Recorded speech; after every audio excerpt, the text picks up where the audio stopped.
de Dios sea con todos y cada uno de ustedes, mis hermanos. ¿Están agobiados por el calor? ¿Tristes? ¿No?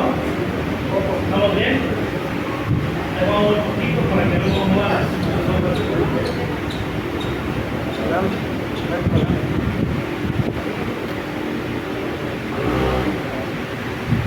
Vamos, hermanos, a la primera carta a los tesalonicenses, al capítulo 2. Hoy continuamos con nuestro estudio sobre la primera carta a los tesalonicenses. Y veamos algunas lecciones que aprendemos en el capítulo 2. Ya en el capítulo 1 explicamos lo que es un apóstol. Ya explicamos lo que es incluir a los colaboradores. Ya hemos explicado también lo que es la gratitud de Pablo y específicamente la elección de la iglesia en Tesalónica de invitar a Pablo y de proponerse y de ser intencionales en cuanto a la salvación de los perdidos, en cuanto a buscar a las almas y al mismo tiempo de haberse convertido de los ídolos para servir al Dios vivo y verdadero. Ahora en el capítulo 2, si usted nos acompaña, vamos a leer primeramente los capítulos 2 del 1 al 16. Sí, primera a los tesalonicenses 2 del 1 al 16. El encabezado, al menos el título que tiene aquí en la Reina Valera Revolución de 1960, en la versión que estoy utilizando es Ministerio de Pablo en Tesalónica. Pero para nuestro estudio, hermanos, el capítulo 2 lo hemos titulado El siervo modelo. El siervo modelo. Ya en el capítulo 1 se sentó precedente de que la iglesia es una iglesia modelo. Pues bien, la iglesia llegó a ser una iglesia modelo porque tenían un siervo modelo. Acompáñenme pues, primera carta a los tesalonicenses, capítulo 2, versículos del 1 al 16. ¿Ya lo tenemos todos? ¿Sí? ¿No comieron, hermanos? ¿Ya lo tenemos? Ok, 2:1.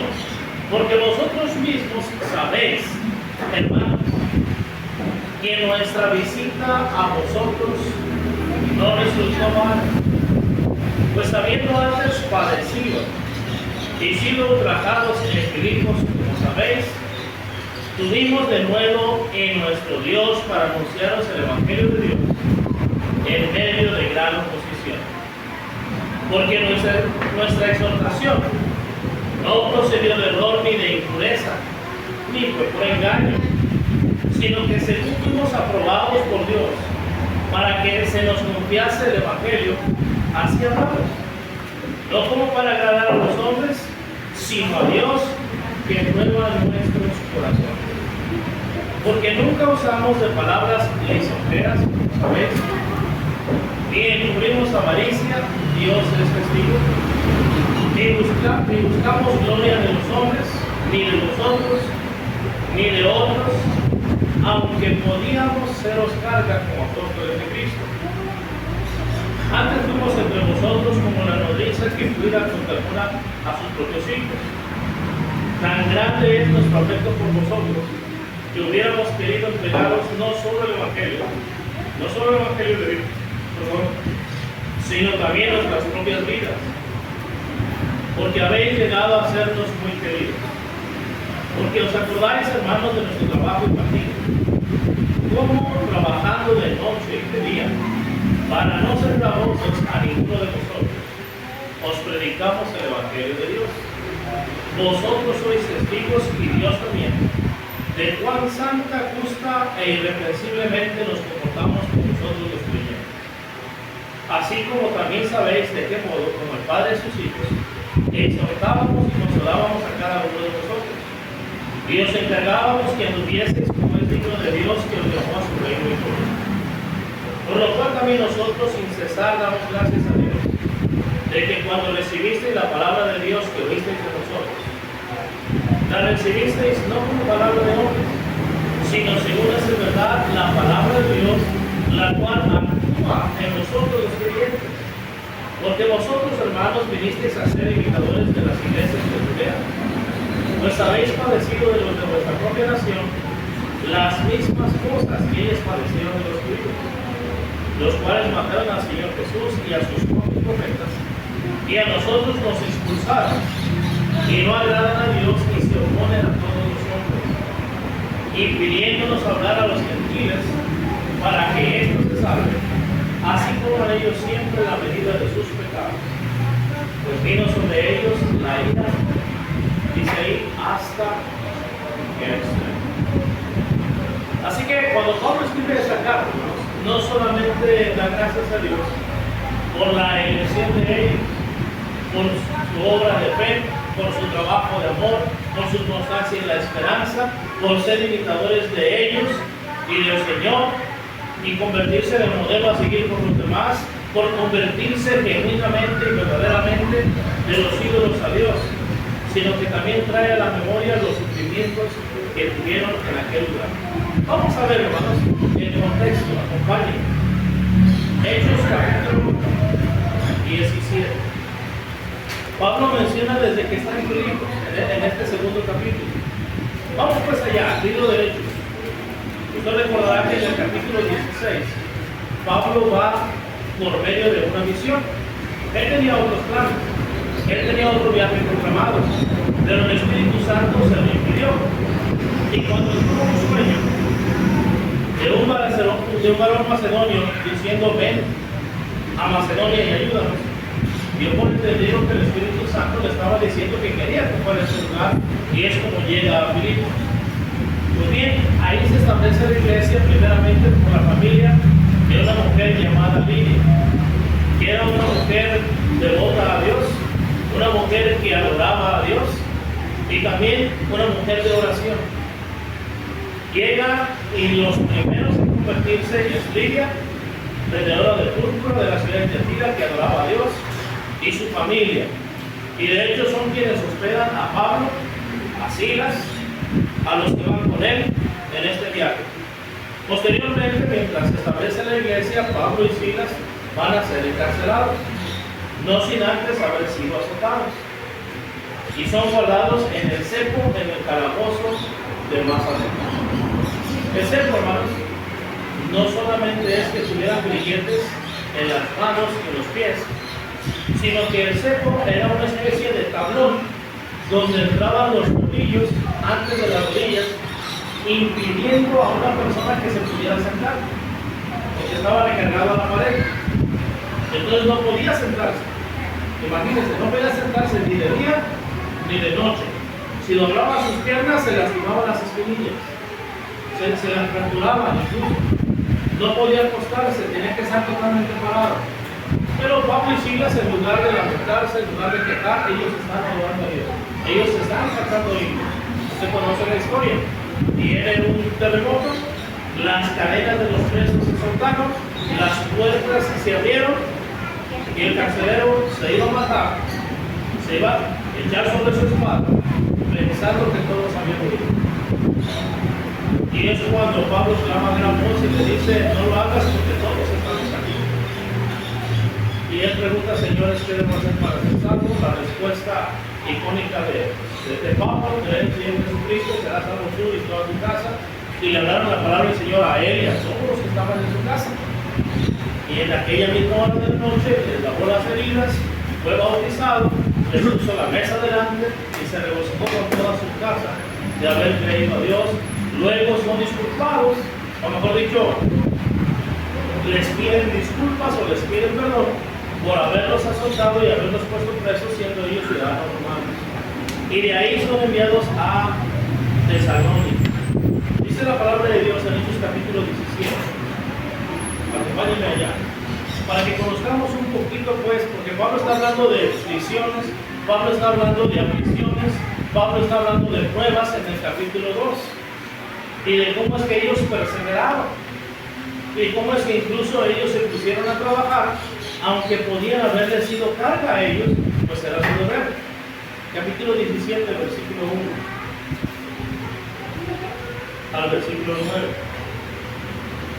Pasando por Anfípolis y Apolonia, llegaron a Tesalónica, donde había una sinagoga de los judíos.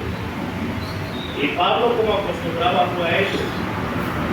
Y por 3 días de reposo discutió con ellos, declarando y exponiendo por medio de las Escrituras que era necesario que Cristo padeciese y resucitase de los muertos.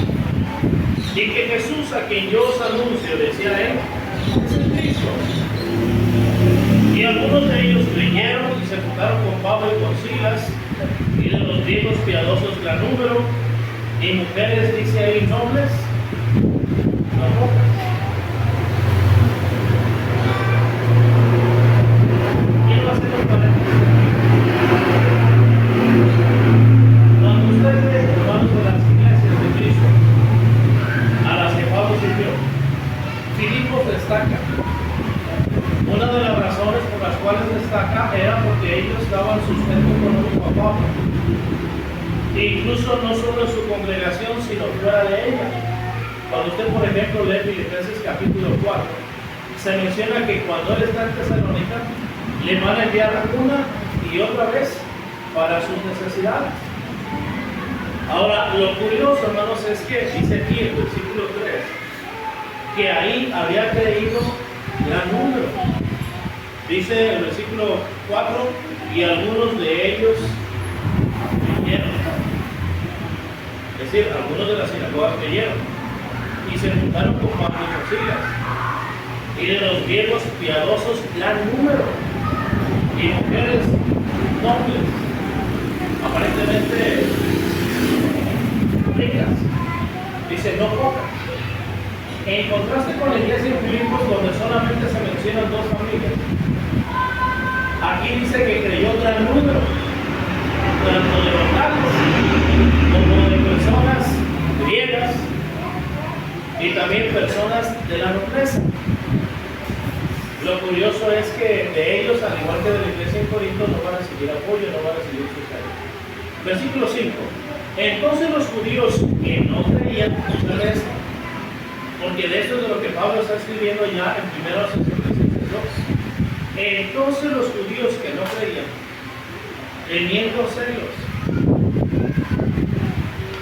tomaron consigo algunos ociosos, hombres malos, y juntando una turba, alborotaron la ciudad y asaltando la casa de Jasón, procuraban sacarlos al pueblo. Ese procuraban sacarlos es posiblemente para despeñarlos, o para pelearlos, o para de alguna manera matarlos.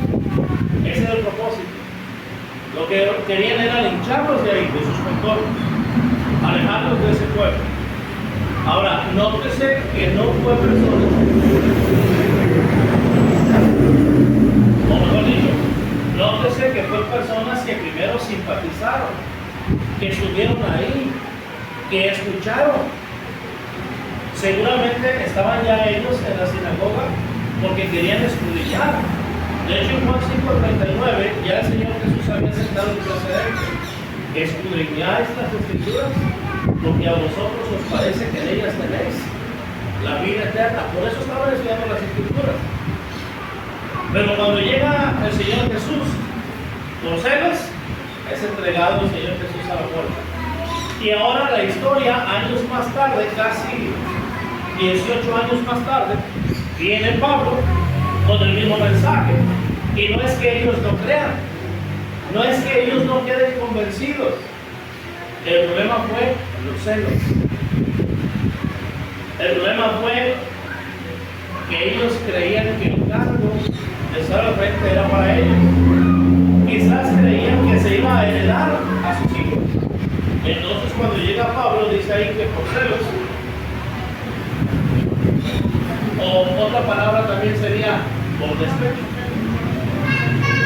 Y no necesariamente que Pablo y Silas hubieran hablado algo mal de ellos o en contra de ellos. Simple y sencillamente, como no eran ellos los que tenían los reflectores, como no eran ellos los que tenían el liderazgo, entonces lo que querían era acabar con aquel hombre. Como la fábula aquella, donde le preguntaron a la rana, oye, ¿y por qué aplastaste a A la luciérnaga ni le hacía nada. Y dijo, es que ahora ya puedo brillar. Así hay personas que no es que quieran servir o no es que quieran predicar la palabra de Dios, sino que quieren los reflectores, quieren el brillo. Aunque para lograrlo tenga que pisotear a otras personas o tenga que difamar a otras personas. Y esa es la causa principal, al menos en Tesalónica, por la cual el apóstol Pablo, Silas y la iglesia del primer siglo va a estar sufriendo ahí en Tesalónica. Versículo 6 dice, pero no hallándolos, trajeron a Jasón. Recuerden, fueron a la casa de Jasón, fueron para encontrar a Pablo y a Silas, no lo encontraron y que dijeron, bueno, como no podemos desquitarnos con aquellos, nos vamos a desquitar contigo. Dice, no hallándolos, trajeron a Jasón y algunos hermanos ante las autoridades de la ciudad gritando, estos que trastornan el mundo entero también han venido acá. Nótese, Pablo, Silas, Timoteo, su equipo, ¿qué es lo que estaban haciendo con el mundo, no? ¿Qué estaban haciendo? Ahí está, ahí lo dice. ¿Están dormidos? ¿Se van siguiendo la lectura? ¿O estoy hablando solo? ¿Qué dice el texto? ¿Qué hacían Pablo y Silas?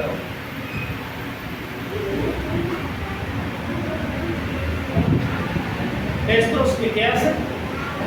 ¿Qué versículo vamos?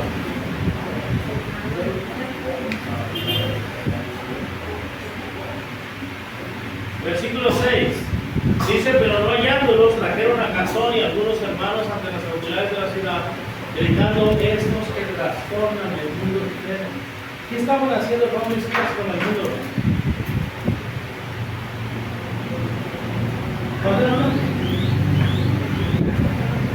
Sí, pero al predicar, ¿qué estaban haciendo? ¿Lo saben qué dice ahí? Trastornando.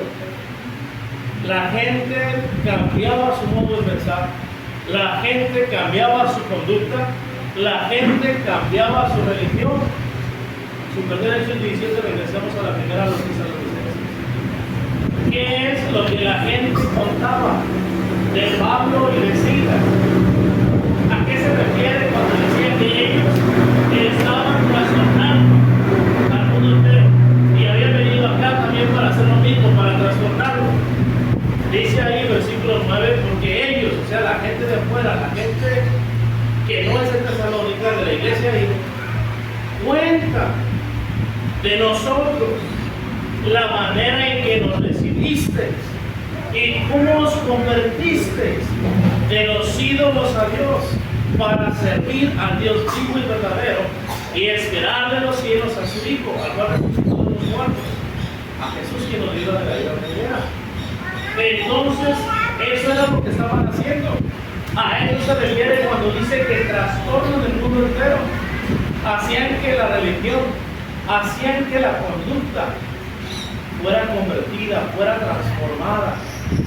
A eso se refiere, estaban siendo trastornados en un sentido positivo, porque estaban dejando el paganismo, estaban dejando las prácticas del mundo para convertirse y una vez convertidos, poder servir al Dios vivo y verdadero.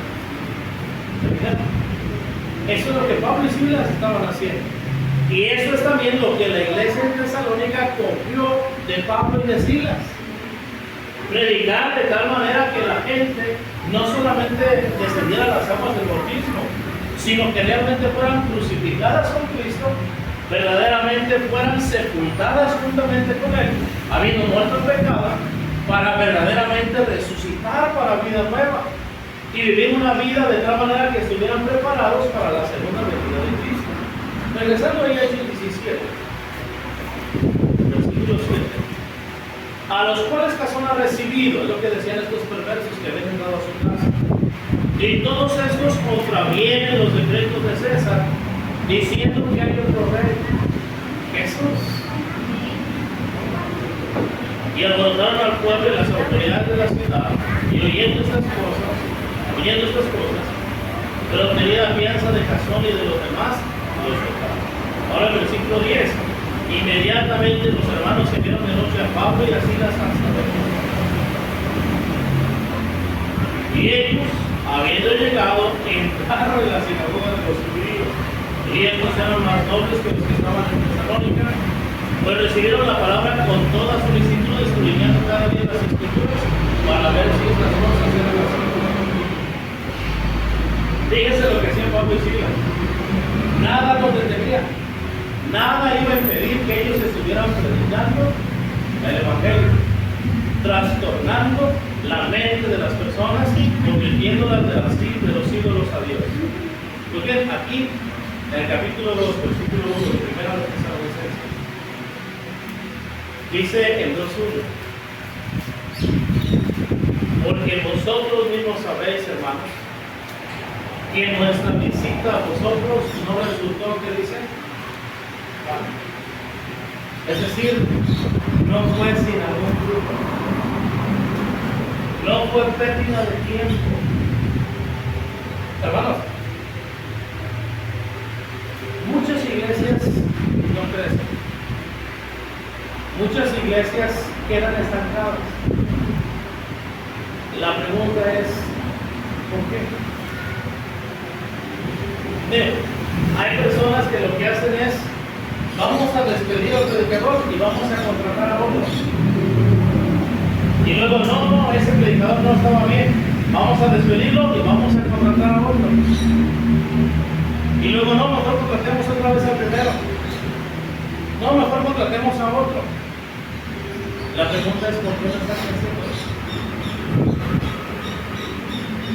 Dios había dicho, así lo prometió en el libro de Isaías, que mi palabra no volverá a mí vacía, no vuelve vacía.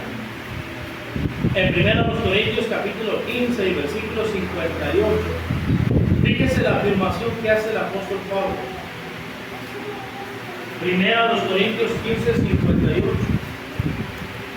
Así que, hermanos míos amados, estad firmes y constantes, creciendo en la obra del Señor siempre, sabiendo que vuestro trabajo en el Señor, ¿qué dice? No es en vano. Ahora, si el trabajo en el Señor no es en vano, ¿cómo es que en algunos lugares pareciera que no hay fruto? O mejor dicho, no lo hay. ¿Por qué? ¿Qué pasa? Bueno, el mismo pasaje lo dice. Debemos estar firmes y constantes, ¿qué? Creciendo en la obra del Señor. Pero si no se está firme, y si no se está constante, y si no se está creciendo en la obra del Señor, ¿cómo va a haber fruto? ¿Cómo va a haber crecimiento? ¿Me explico? De ahí la importancia, hermanos, de ser fieles. En el caso de ellos, regresamos al capítulo 1, primera de Tesalonicenses. En el caso de ellos no fue vano. Y no fue vano, dice ahí la palabra de Dios, versículo 4. Porque conocemos, hermanos amados de Dios, nuestra elección, que nuestro evangelio no llegó a vosotros en palabras solamente. Es decir, cuando una iglesia se limita a solamente llegar y escucharnos, cuando solamente se calientan las sillas o las bancas, la obra del Señor no va a crecer. Su servidor tiene aquí 5 meses ya: enero, febrero, marzo, abril, mayo. ¿Cuántos estamos nosotros?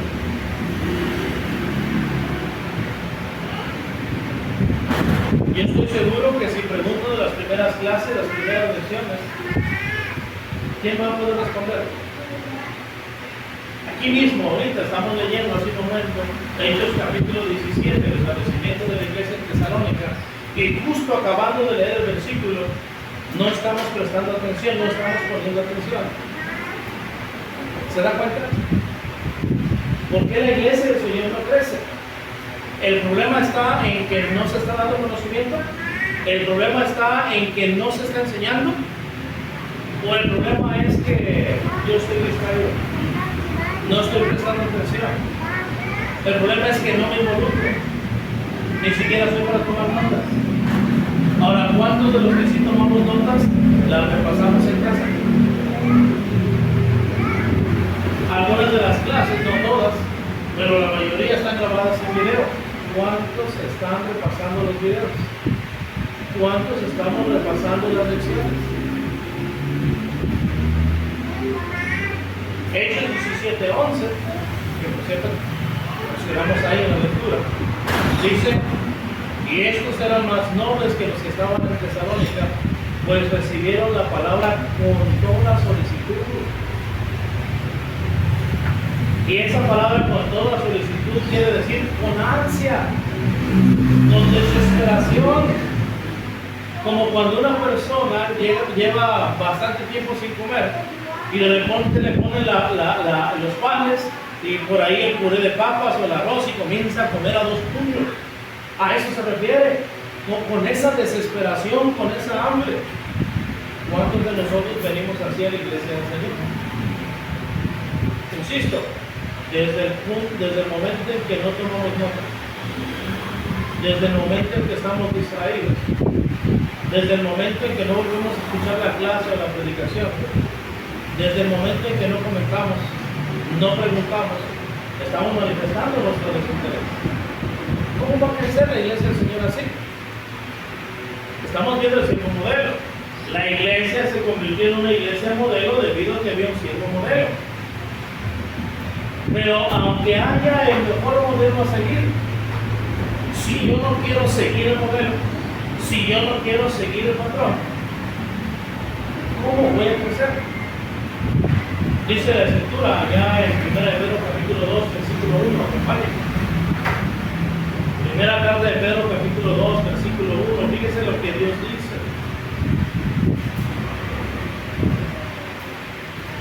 Desechando pues toda malicia, todo engaño, hipocresía, envidia y todas las detracciones, desead como niños recién nacidos la leche espiritual no adulterada, para que por ella crezcáis para salvación. Si yo no anhelo esa leche espiritual no adulterada, no voy a crecer para salvación. Pero para poder sentir ese anhelo, para poder sentir esa necesidad de llenarme, de satisfacer esa hambre de Dios, primero necesito desechar, ¿qué dice ahí? Toda malicia, todo engaño, hipocresía, envidia y todo aquello que trastorna mi mente para mal. Si yo no hago eso, entonces todo el esfuerzo, entonces todo el dinero que se gaste, no importa que venga un maestro, que venga otro maestro, que venga otro maestro, ¿cuál va a ser la respuesta? Incluso si me confrontan frente a frente, tú a tú, y me dicen, hermano, hermana, tienes que arrepentirte, tenemos libre albedrío. Dios no hizo robots, Dios nos da la libertad para escoger. Y si Dios me da la libertad para escoger, ¿por qué me confrontas tú a mí? ¿Por qué me dices lo que tengo que hacer? No tienes que decirme, ¿se fija? Entonces aquí, hermanos, en la primera de los Tesalonicenses, capítulo 2 y versículo 1, podemos bien o ver el modelo a seguir o podemos hacer el contraste. ¿Por qué razón la palabra de Dios que se ha predicado todo este tiempo en mi vida es, hermano, ¿por qué no hay fruto? Decía nuestro hermano, ¿por qué somos menos? ¿Por qué no llegaron los demás? ¿Por qué los que están no están a gusto? Bueno, dice Pablo, nuestra visita a vosotros no resultó vana. No resultó vana, ¿por qué? Fíjese, capítulo 2, versículo 13. ¿Por qué no resultó vana? Por lo cual, 1 Tesalonicenses 2:13, por lo cual, también nosotros, sin cesar, damos gracias a Dios, de que cuando recibisteis la palabra de Dios, que oísteis de nosotros, la recibisteis no como palabra de hombres, sino según es en verdad la palabra de Dios, la cual actúa en nosotros los creyentes. Pablo había estado en varias congregaciones, así que Pablo específicamente siente gratitud por esa iglesia, porque esa iglesia es diferente. Esa iglesia rompe el molde de las demás. No se diga Corinto. Corinto era una iglesia perversa en medio de una ciudad perversa. De hecho, la palabra Corinto es lo que significa perverso. En aquel tiempo del primer siglo no había peor insulto que se le dijera a una persona Corinto. Era decirle perverso. Era la palabra más difamadora, la palabra más humillante que se le podía decir a una persona: tú eres de Corinto. Es como decirle a una mujer: tú eres de Corinto, era como decirle: tú eres una pecadora. ¿Te fijas? Así, en ese nivel estaba la palabra Corinto. Ahora, pero en el caso de la iglesia en Tesalónica es diferente, porque ellos, cuando recibieron lo que Pablo y Silas estaban predicando, en primer lugar ellos entendían que no era Pablo dirigiéndose a ellos, no era una confrontación de un hombre hacia ellos, era Dios confrontándolos a ellos. No es el hermano Pablo el que me está llamando la atención, no es él el que me está diciendo, ¿es quién? Es Dios. Recibieron la palabra, dice ahí, como es en verdad la palabra de Dios, la cual, ¿qué dice ahí? Actúa en nosotros los creyentes. No se quedó en palabras solamente. Los hermanos decían: el hermano, Dios lo está usando para que me corrija. El hermano, Dios lo está usando para que mi mente cambie, para que mi mente sea renovada, para que haya una verdadera transformación. No es Él, es Dios a través de Él. Él solamente es la bocina, pero el que está hablando desde los cielos es Dios. Él solamente es un instrumento. En la segunda carta de los Corintios, hermanos, capítulo 6, versículo 1, Pablo hace una exhortación. Y usted puede ver las lágrimas contenidas de Pablo ahí, cuando dice, 2 Corintios 6:1, así pues nosotros, como colaboradores suyos, o sea, como sus embajadores, como sus mensajeros, como sus recaderos de parte de Dios, os exhortamos también a que no recibáis, ¿qué dice? En vano. Mi trabajo, dice Pablo, no es en vano, el trabajo no es en vano. Porque número 1, yo habré escuchado la voz de Dios. Número 2, yo habré obedecido a la voz de Dios. Y número 3, yo habré dado el mensaje de Dios. Pero depende de ustedes.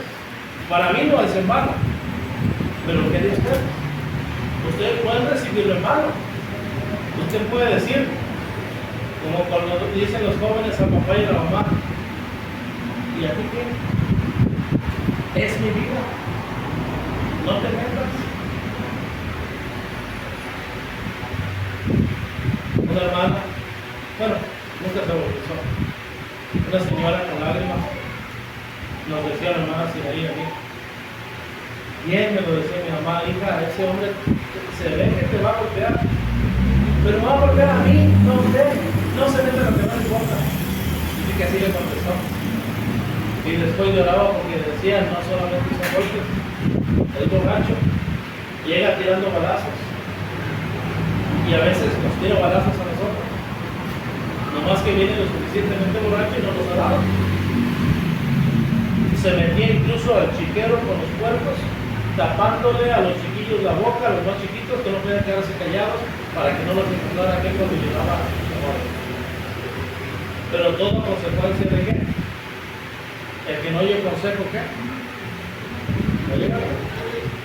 Se le advirtió, se le dijo.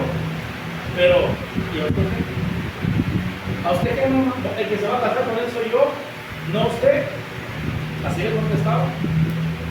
¿Y cuántos de nosotros, hermanos, se nos exhorta con la palabra de Dios? Se nos habla la palabra de Dios, no como palabra de hombre. El predicador no tiene que pedir permiso.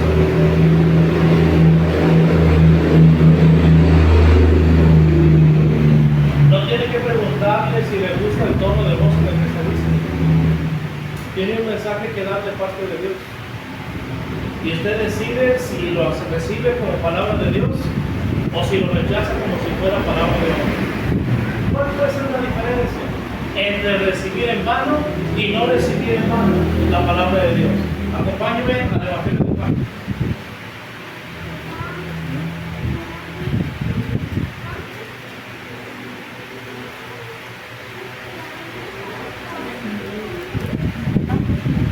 Versículos 16 y 17.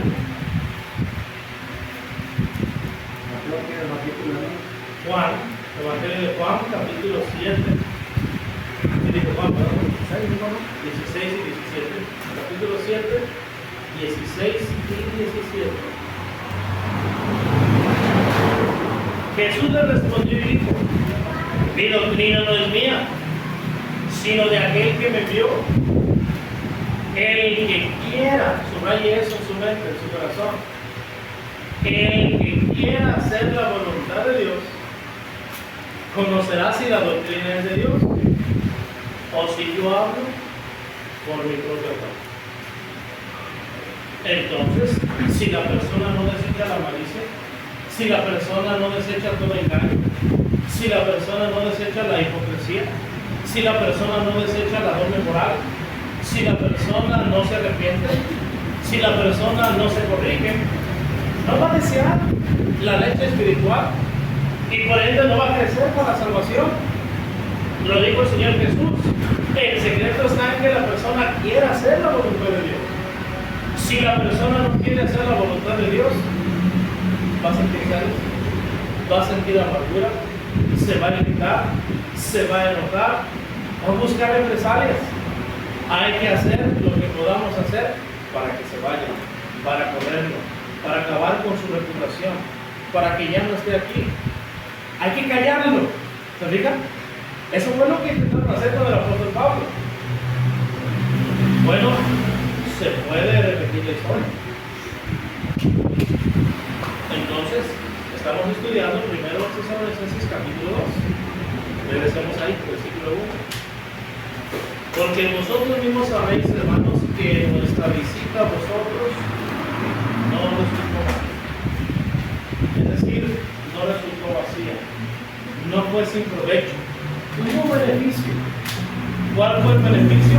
Recibieron la palabra como es verdad. Es palabra de Dios. No es el hermano. No es el que está preso.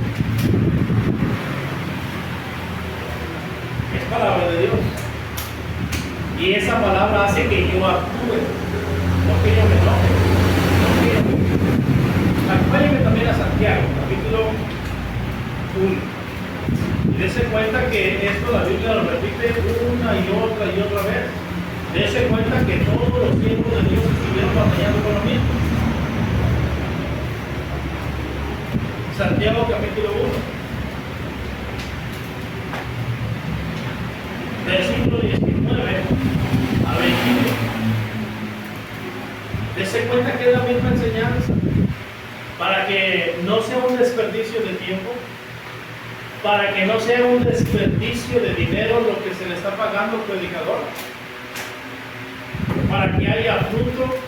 Dice aquí: por esto, mis amados hermanos, todo hombre sea pronto para oír, tardo para hablar, tardo para irarse, porque la ira del hombre no honra la justicia de Dios. Por lo cual, porque la ira del hombre no honra la justicia de Dios, ya vimos el ejemplo de Filipos, ya vimos el ejemplo de Tesalónica, de las personas que en lugar de oír arremetieron en contra de ellos. Bueno, dice aquí: por lo cual, desechando toda inmundicia y abundancia de malicia, recibir con mansedumbre, es decir, de una forma dócil, de una forma sumisa. Es lo que significa. El caballo manso es un caballo dócil y es un caballo sumiso. Alguien que está dispuesto a obedecer las órdenes, a sujetarse, a someterse, a que lo manden, a que lo gobiernen. Dice aquí: Por lo cual, desechando toda inmundicia y abundancia de malicia, recibí con mansedumbre la palabra implantada, la cual puede salvar nuestras almas. Ahora, si la palabra de Dios tiene poder, ¿por qué no dijo la cual salva nuestras almas? Es sencillo, porque no todos quieren que hacer la voluntad de Dios. No es si la semilla tiene vida o no. Lo que pasa es que depende de dónde va a caer la semilla. Si va a caer en terreno duro, si va a caer en terreno pedregoso, en gente que no tiene profundidad, si va a caer entre espinos, donde la gente tiene muchos placeres, muchas pasiones y es gobernado por ellas, y por lo tanto la semilla se va a hacer infructuosa, es decir, vacía, sin sentido, sin utilidad, desperdicio, basura incluso. O si la semilla cae en corazones buenos, Pablo está agradecido, porque en el caso de la iglesia tesalónica dice: nuestra visita a ustedes no resultó, no resultó ser pérdida de tiempo, no resultó ser pérdida de esfuerzo, no resultó ser pérdida de recursos, no fue malo. La pregunta es: ¿y nosotros, hermanos, qué actitud vamos a tomar? ¿Podemos ser como los judíos de Filipos? Como la gente del gobierno de Filipos. Lo metemos a la cárcel, lo azotamos, lo metemos a la cárcel y luego lo metamos fuera de la ciudad, que se vaya de nuestro control. Podemos ser como los de Tesalónica, que nos desquitamos y no podemos con él, con el que pase el frente, sea la esposa, sea los hijos, sea quien sea. El problema es él, pero no importa si no lo encontramos a él. Vamos a casa de Jasón, porque seguro ahí está, Pablo y Silas. No están ahí, no importa, tráiganlo y métanlo a la cárcel. Al grado que dice, ellos tuvieron que pagar una fianza y a los hermanos enviarlos de noche hasta Berea. Que se fueran, porque los mismos hermanos entendieron que si Pablo y Silas se quedaban, los celos, la arrogancia, la soberbia, la altivez de aquellos hombres, por haber desechado a Dios, por haber despreciado la palabra de Dios, era tan grande que ellos iban a terminar como mejor hermano Pablo, hermano Silas, ya hacia adelante. Como quiera, nosotros ya nos convertimos de los ídolos a Dios, y como quiera, tú ya te multiplicaste en nosotros. La pregunta es: ¿de cuáles vamos a hacer? ¿Qué clase de tierra vamos a hacer? En los cuales fue pérdida de tiempo y de dinero, de esfuerzo, de talento, o en los cuales valió la pena haber invertido ese tiempo y ese dinero. Estamos estudiando, hermanos, la primera carta de los Tesalonicenses, puede leer usted. Fíjese, con eso concluyo. Primero Tesalonicenses 2:1. Y dense cuenta que no es lo que yo creo, no es lo que yo pienso, no es lo que yo digo, no es lo que yo siento, es lo que está escrito ahí. Porque vosotros mismos sabéis, hermanos, que nuestra visita a vosotros no resultó mal. Versículo 2.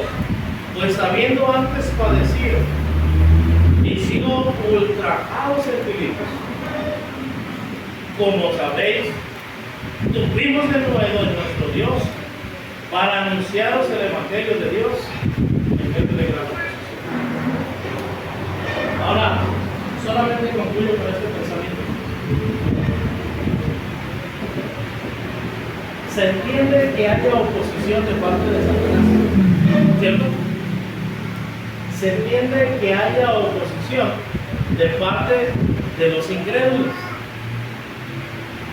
Se entiende que haya oposición de parte de la falsa religión. Pero ¿por qué tendría que haber oposición de parte de los hermanos? ¿Por qué los hermanos tendrían que estar haciendo reuniones clandestinas o reuniones por separada para hacer ver mal al hermano? Como para menguar su imagen o su autoridad como siervo de Dios. ¿Por qué tendría yo que hablar con el hermano Ismael mal del hermano Urbano? ¿Y por qué con el hermano Urbano tendría yo que hablar mal del hermano Ismael? ¿Me explico? Que haya gente de afuera que hable mal de nosotros que haya gente de afuera que sirve a Satanás, que no quiere saber de la palabra de Dios y que se oponga a nosotros, pues lo esperamos. Lo esperamos. Pero que haya pleitos entre nosotros, que haya desacuerdos entre nosotros o desavenencias entre nosotros, algo no está bien. Yo no me despierto con ganas de golpearme la cara, ¿sí? Eso no está bien. Yo no me despierto con ganas de darle patadas a la columna, ¿o sí?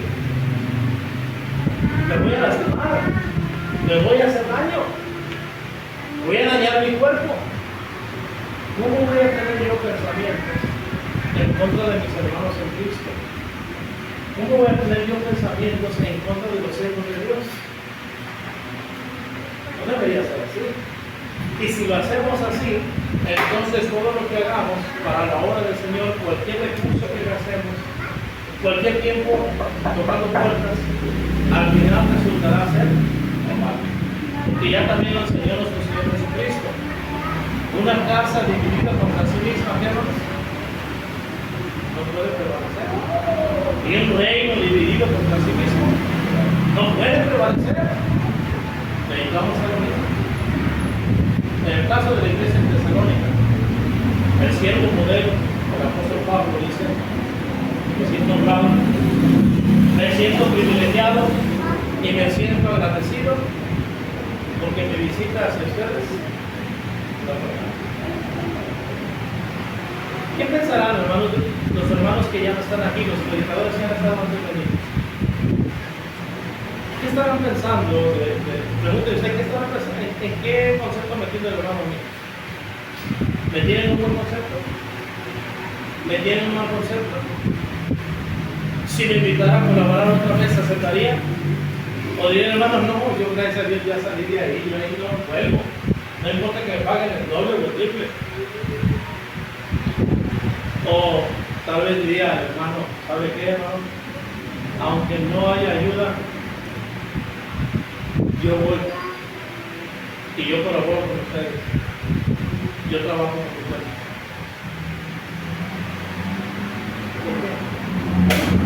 ¿Cuál sería la diferencia que el hermano dijera que sí regresa o que no, ya no regresa? Pregúntese, ¿es usted la razón por la cual el hermano regresaría? ¿O es la razón por la cual el hermano ya no volvería? O peor aún, quizás soy yo la razón por la cual el hermano se fue. ¿Por qué razón los hermanos que ya no vienen, que ya no se congregan, no están aquí? De manera objetiva, de manera veraz. ¿Por qué ella no volvió? ¿Por qué ella no contesta las llamadas? ¿Por qué ella no contesta los mensajes? ¿Por qué los visitamos a su casa y no nos aceptan, no nos reciben? ¿Por qué? ¿Qué pasó? ¿Qué hice yo? ¿Qué dejé de hacer? ¿Qué no estoy haciendo? Al final del día, hermanos, de eso depende si la iglesia crece o no. En el caso de la iglesia en Tesalónica dice: ya no tenemos necesidad de hablar nada, porque donde quiera que vamos, las gentes hablan de nosotros, de cómo es que ustedes, por nuestro trabajo, se convirtieron de los ídolos a Dios, para servir a Dios vivo y verdadero y esperar de los cielos a su Jesucristo, el cual nos libró y nos librará de la ira venidera. La gente está emocionada, la gente ya entregó su vida al Señor, la gente ya se convirtió al Señor. Apenas queremos hablarle cuando resulta que ya son nuestros hermanos en Cristo, gracias al trabajo que ustedes hicieron. Pero todo empezó porque la visita de Pablo, ¿qué? No fue vano.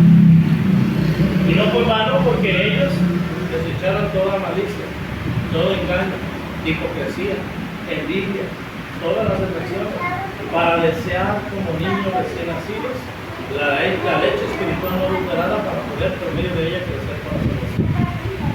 Todo porque ellos fueron prontos para oír, tarde para hablar, tarde para irarse, porque entendían que por medio de la palabra que se plantó en su corazón, ellos podían ser salvos. Y podían ser salvos porque entendían que no era la palabra ni de Pablo ni de Silas, sino que era, según es en verdad, la palabra de Dios, la cual actúa de vosotros los creyentes. ¿Qué diferencia con la iglesia en Corinto? Usted puede leer la segunda carta a los Corintios. Hay acusación tras acusación en contra del apóstol Pablo. Mire, cuando usted lee la segunda carta a los Corintios, la primera y la segunda, es como escuchar una conversación por teléfono donde el que está de este lado está gritando y se está defendiendo. Usted lee la segunda carta a los Corintios y Pablo está exaltado, Pablo está molesto y está a la defensiva. No soy apóstol, 1 Corintios 9. ¿No sois vosotros de obra del Señor? No tengo derecho de traer una hermana por mujer. Pablo se está defendiendo. Y en la segunda carta a los Corintios le decían, ¿sabes qué, Pablo? Tú cuando escribes muy bonito. Pero cuando te paras al frente y hablas, eres vil y despreciable. Esa era la acusación que le decían. ¿Indespreciable o despreciable? Despreciable. Vil y despreciable. Son tres palabras. Vil y es una conjunción y luego despreciable. O sea, no nos gusta tu estilo y lo rechazamos. Pero en el caso de la iglesia de Tesalónica no podemos rechazarlo, Pablo, porque es Dios quien está utilizando aquí. Lo que nos has hablado es la palabra de Dios y no podemos decirle a Dios no. Entonces pregúntese, ¿por qué se cambió de predicador? ¿Por qué se cambió a otro predicador? ¿Por qué se cambió de otro predicador? ¿Por qué se va? ¿Por qué los miembros se están yendo? ¿Por qué se alejan? ¿Por qué no reciben mensajes? ¿Por qué no aceptan llamadas? ¿Por qué no aceptan una visita? ¿Por qué no regresan? Mire, es cierto, la naturaleza de las ovejas es perderse, desbaragarse. Usted puede ver un rebaño de ovejas y el pastor siempre tiene que estar al pendiente que ninguna se aleje del rebaño, porque se alejan y se van y se pierden. Pero algo tienen las ovejas, que cuando tienen sed, las ovejas regresan a donde ellas van. Pregúntese, porque no es como que la gente se vaya y deje de sentirse de Dios. Eso no sucede, eso no pasa. La pregunta es, ¿qué pasó? Que la oveja ya no quiere regresar a beber agua. Que prefiere la muerte, que prefiere estar separado de Dios, que prefiere morir eternamente antes que regresar a ese lugar. Es que tal vez la predicación de la palabra de Dios, no en todos, en alguno o en alguna, ya lo dijo nuestro Señor Jesucristo, hay de mundo con los tropiezos, pues es necesario que venga el tropiezo, mas hay de aquel, porque viene el tropiezo. Mejor le fuera qué cosa. ¿Sí lo hemos leído o no hemos leído? ¿Qué fuera mejor? El que escucha, el que oye, el que escucha. No. Acá el infierno bueno. ¿El que le hace qué? La tierra de Medina, Eran piedras, hermanos, como de este tamaño, grandes. Se necesitaban de 2 bueyes para poder jalar y poder poner una piedra de base abajo, donde iba dando vuelta, y luego iba el buey jalando y iba avanzando la rueda, y iba dando vuelta, y se movía el maletero. Sí, una cosa es segura. Si a usted se le ataba una piedra de esa y se arrojaba al mar, usted no salía vivo. Es más, nunca salía. Quedaba en lo profundo del mar. Lo que están diciendo es que la persona que vive en pecado, que la persona que vive una doble moral, que la persona que se entrega al pecado y todavía viene de la iglesia y sirve de piedra de tropiezo para los demás, mejor sería que te murieras en la iglesia de Dios. Eso es lo que está diciendo. Mejor sería que murieras. ¿Por qué? Porque entonces el sacrificio del Señor Jesús y todo el esfuerzo que se hace para salvar un alma, dice Pablo, sería más. La iglesia pudo crecer porque hubo una verdadera conversión, una verdadera metamorfosis, una verdadera transformación, un cambio genuino, auténtico, visible. No hipocresía, no falsedad, no era guardar las apariencias, era un cambio real, el que la gente pudo notar, de tal manera que cuando querían apoyar a alguien, cuando querían acusar a alguien, es que quiero encontrarle una falla, pero no se la encuentro. Yo sé cómo eras antes, pero ¿cómo lo hiciste? ¿Qué diferencia cuando tenemos ese gozo o ese ánimo o esa intención, pero el primo, el hermano, el tío, el vecino nos dice: ¿y para qué? Para hacer como tú. ¿Sería todo el esfuerzo como no? Todo el esfuerzo. Imagínense, los hermanos que van a venir son 13 personas los que van a viajar y van a gastar cada uno $2,000 entre lo que es el avión, el hospedaje, el traslado, las comidas, mínimos con $2,000. Échale 2,000 por 13, ¿cuántos son? $26,000. ¿A cuánto está el dólar?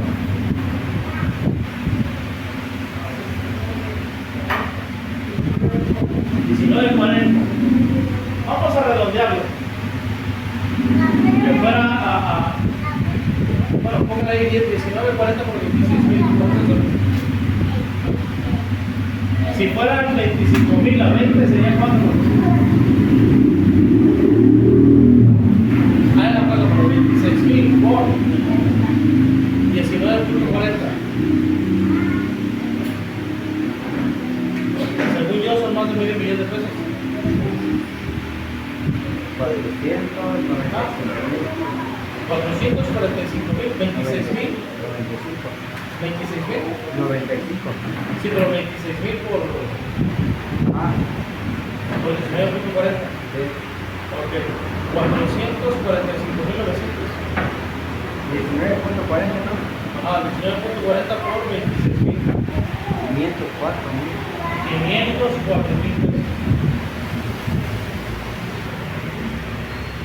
¿Cuánto se ve aquí, hermano? Y vamos a salir a tocar puertas. Oiga, deja venir a sus niños. ¿Para qué? Para que sean como el hermano. ¿Para qué? Para que se vistan como el hermano. ¿Ustedes creen que la gente no nos ve? ¿Ustedes creen que la gente no nos ve sus pecados? ¿Qué dijo el Señor Jesús en Mateo capítulo 6? Que nosotros somos ¿qué? ¿La luz de qué? Y una luz no se esconde.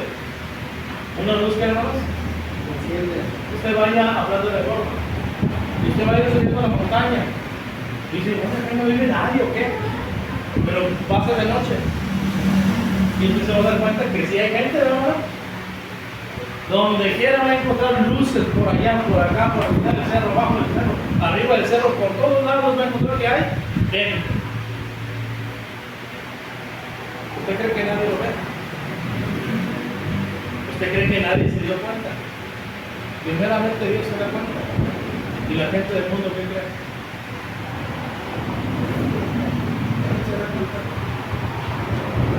Pero hermanos, yo no soy policía. No soy, vaya, inspector, o como se dice, investigador privado. Y yo no sé cómo, pero la gente a mí me conoce que soy predicador aquí. Quizás por el Facebook, qué sé yo. Pero la gente me llama por teléfono, oiga, ahí con usted no se reúne fulano de tal.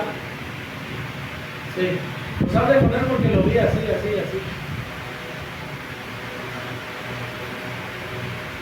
Y yo, no soy su papá. No es mi hijo, no es mi hija. No, pero se reúne ahí donde usted va, ¿no? Y pues ahí dígale. ¿Cómo voy yo a predicarle después a esa persona? ¿Con qué cara? Los hermanos van a gastar $500,000 de pesos, hermano. por una semana nomás. Aparte de todo lo que gastan en el año, aparte de todo lo que gastan cuando vienen, y para que en un ratito echemos todo ese dinero a la basura, no se vale. No es justo. En el caso de la iglesia tesalónica, dice Pablo a los tesalonicenses, nuestro trabajo me enseñó que más. A los corintios dicen los hermanos, y a los tesalonicenses, nuestra visita a vosotros no resultó como. ¿Por qué? Porque en el caso de ellos se había habido una verdadera conversión. Una verdadera conversión porque se despojaron de todo el pecado, porque no fueron rebeldes, porque no recibieron la palabra del hombre, sino recibieron, según esa verdad, la palabra de Dios. Así es como nace un siervo modelo. Así es como nace un hermano y una hermana ejemplar. Y usted y yo somos el modelo en nuestra familia. Y usted y yo somos el modelo en la escuela. Y usted y yo somos el modelo a nuestra comunidad. Y usted y yo somos el modelo a seguir por la siguiente generación. ¿Qué clase de modelo vamos a seguir? ¿Qué clase de cristianismo es el que vamos a mostrar?